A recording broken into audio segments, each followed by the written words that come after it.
Major, before he heads to that meeting with Vladimir Putin, he's going to the UK.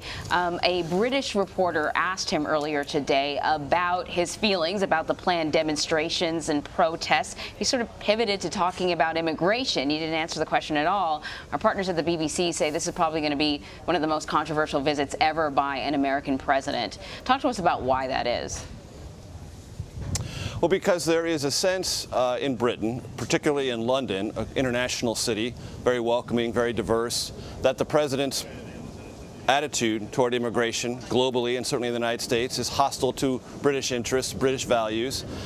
The American government under President Trump has clashed with British Prime Minister Theresa May over intelligence sharing, the Iran nuclear deal, and even Brexit. Because let's remember, the president arrives in London meeting a prime minister beset by resignations within her own cabinet over disagreements about how to proceed on Brexit. The most conspicuous of those resignations, Foreign Secretary Boris Johnson, who believes Theresa May, the prime minister, is taking too soft an approach to the populist-orientated Brexit. The president said some very complimentary things about Boris Johnson just a day and a half ago.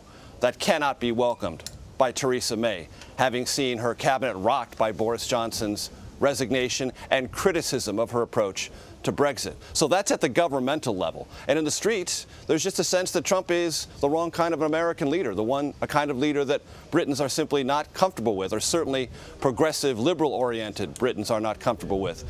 And something that I've never, ever seen before, and it may be original in the annals of State Department-British relations, the State Department has warned Americans in London to keep a low profile, to be conscious of their surroundings, lest they get caught up in protests that can turn violent. I don't ever remember an American State Department warning Americans in London to be careful about attitudes toward an American president. And yet we have that exact situation. And it is striking that the president, Major, having covered many visits by American presidents to the United Kingdom, will be largely kept out of sight. He's not going to be meeting the Queen, for example, at Buckingham Palace. He'll do that at Windsor Castle. And some of those meetings and visits will happen sort of not in the normal spaces that American presidents have typically visited.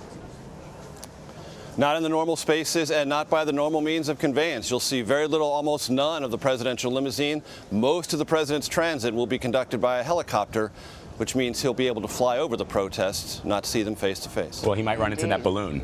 Of course. If he's in a helicopter, he might run into that big baby balloon. Yeah, we showed a little bit of that earlier. Major Garrett, thank you so much.